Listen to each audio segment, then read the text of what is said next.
Jerome, Arizona was like a lot of prosperous towns in the Old West. Jerome thrived as long as the mine nearby thrived. But when the mine closed down, Jerome became a ghost town. But now, lured by untouched historic buildings and its prime tourist location, people are moving back to Jerome. The only problem is the ghosts aren't moving out.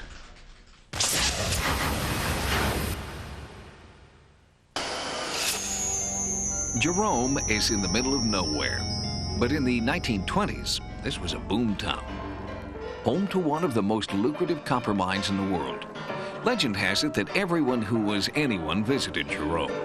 Residents here enjoyed every modern convenience, including the best-equipped hospital in Arizona. Then, in 1953, the mines closed, the money dried up, and Jerome's population plummeted from 15,000 to just a handful of holdouts. The buildings were abandoned. The doors of the hospital were closed, and the owners simply walked away. It's gone through many, many years of being vacant and somehow remained intact. I don't know what basically protected it. In 1994, Larry Altier and his brother Bob purchased the old hospital from the Phelps Dodge Mining Company. They renovated it and reopened it as the Jerome Grand Hotel. It wasn't long before guests and workers alike began experiencing strange, haunting activity. There are things that have happened in this building, then things that I have seen in this building that I can't explain. The main feeling that I get is energy being pulled out of me. There's enough bizarre things that have happened that I couldn't prove that they are hauntings, and I couldn't prove that they're not. Primarily, we hear strange noises. It could sound like a door opening or closing. We had one person on the third floor. Nobody came in the building, and he says that there was somebody knocking on his door and attempted to open it. And now I can rely on myself because I am the one here. There was no other way to get up there. Sightings mounted an investigation led by noted psychic Jorianne DeVry. After spending just one night in the hotel, DeVry said she knew why there was so much paranormal activity inside this long-abandoned landmark. As I stop here, this is dense to me. This is heavy. This is thick. I've got goosebumps going up and down my whole body. Accompanied by the Altier brothers and several Jerome residents who had had experiences in the building, DeVry conducted a kind of psychic tour, trying to put a name to the dark, dense energy she felt swirling inside and outside the recently restored hotel. Hey, has anyone ever felt like somebody, psychically coughing on them, or? What was my mother-in-law was staying in the room next door here, and she swears up and down that somebody was walking up and down the hallway up in this area coughing. They had had a number of plagues hit the valley. Here with a lot of your underground mining and stuff, some people were more susceptible to lung problems. While it wouldn't be unusual to feel illness and suffering inside a former hospital, Jorianne was adamant that what she was sensing were not the spirits of patients. She felt these were victims. I picked up a shooting and a hanging. You did?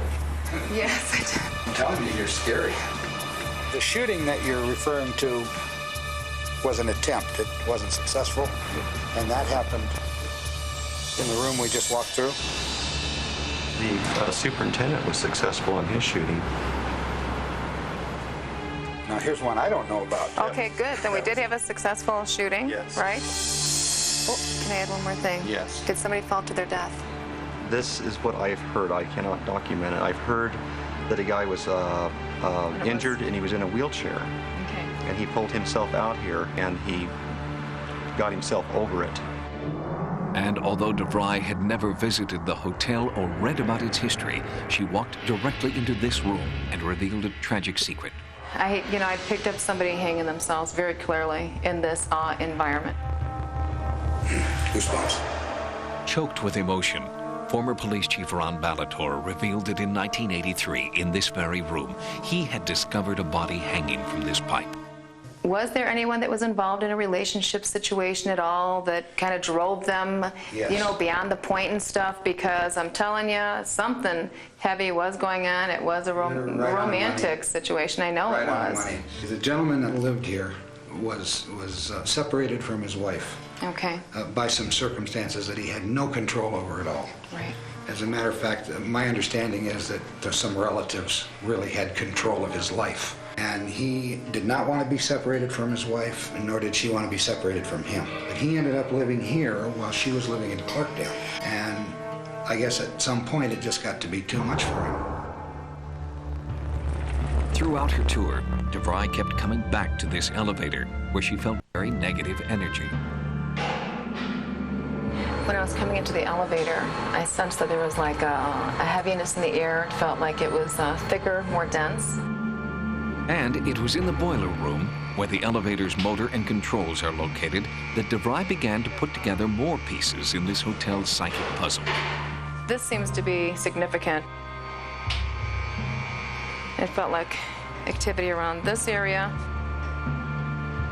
Did the elevators ever get stuck or anything like that also?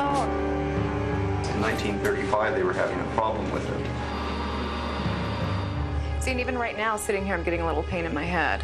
I don't know if a person got caught up back here or got stuck or having problems back here. Does that make sense? Okay, did they expire? Yes. They did expire. In 1935, maintenance engineer Claude Harvey was found here, his head crushed under this very same elevator. A coroner's inquest ruled the death an accident, even though no autopsy was performed, and the elevator was in perfect working order. Historian Nancy Smith believes the inquest raises more questions than it answers, and that Harvey may have died at the hands of another. There were a lot of questions that weren't asked.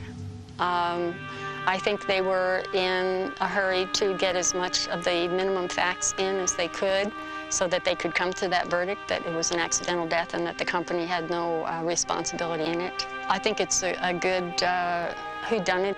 Jorianne DeVry agrees. Claude Harvey's death was no accident, and the horrible injustice that took his life has also trapped his spirit inside the Jerome Grand. And I believe that he is unsettled.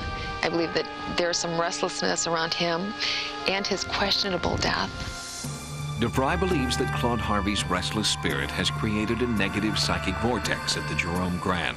But she suggests, once the true cause of Harvey's death is finally uncovered, he and all of the guests at the hotel will finally be able to rest in peace. Jorianne's psychic hits were all the more impressive because she was given no information whatever about Jerome or the Grand Hotel before her arrival. In fact, Jorianne lives in Indiana, and she'd never even been to Arizona before her work on this story.